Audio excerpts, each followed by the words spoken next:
નમસ્કાર, હું દક્ષેશ ઇનામદાર.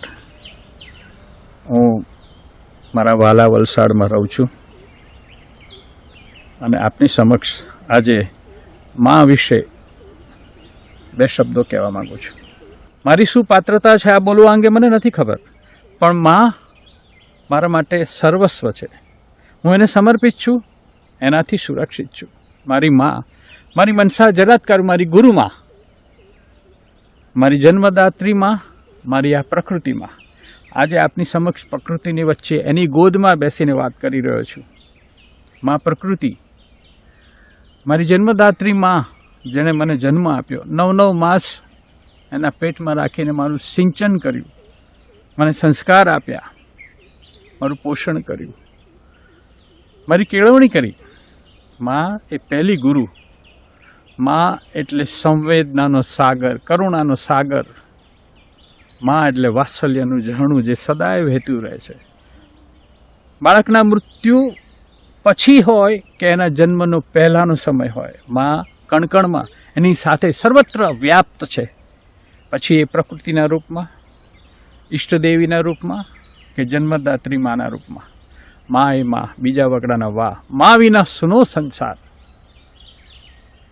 કુપુત્ર જાયતે કવચી દીપતિ, કુમાતા ન ભવતી. છોરું કછોરું થાય, માવતર કમાવતર કદી ના થાય. આપણે જાણીએ છીએ આ સંસ્કાર આપણામાં સિંચન થયેલા છે. આજે આ પ્રકૃતિ એ પ્રતિકૃતિ માની, એ આ વનસ્પતિઓની વચમાં, વનસ્પતિ નમામી દેવી વનસ્પતિ, એ બી આટલું પોષણ કરે છે. બધી માના સ્વરૂપ છે સૃષ્ટિમાં, સર્વત્ર માં ફેલાયેલી છે. તમે કોઈ બી સ્વરૂપમાં જુઓ, માં સ્વરૂપે એ તમારું પોષણ જ કરતી હશે.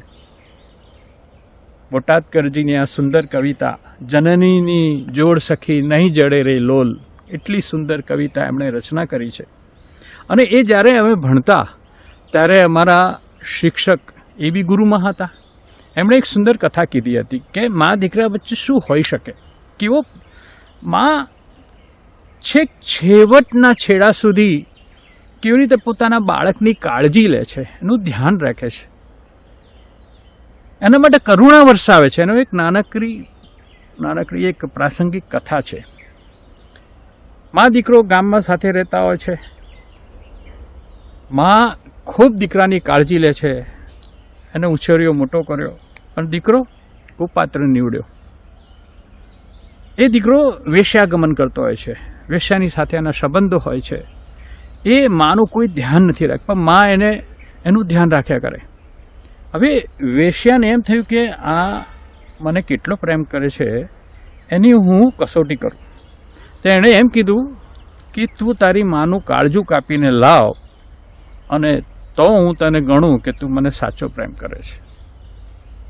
તો પેલો નરાધમ પુત્ર પોતાની માનું કાળજું એને મારી નાખે છે, કાળજું કાપીને લાવે છે. એટલો ભયંકર વરસાદ વરસતો હોય છે, છતાંય પેલો પુત્ર હાથમાં કાળજું રાખી માનું અને એ વેશ્યાની ઘરે જવા નીકળે છે.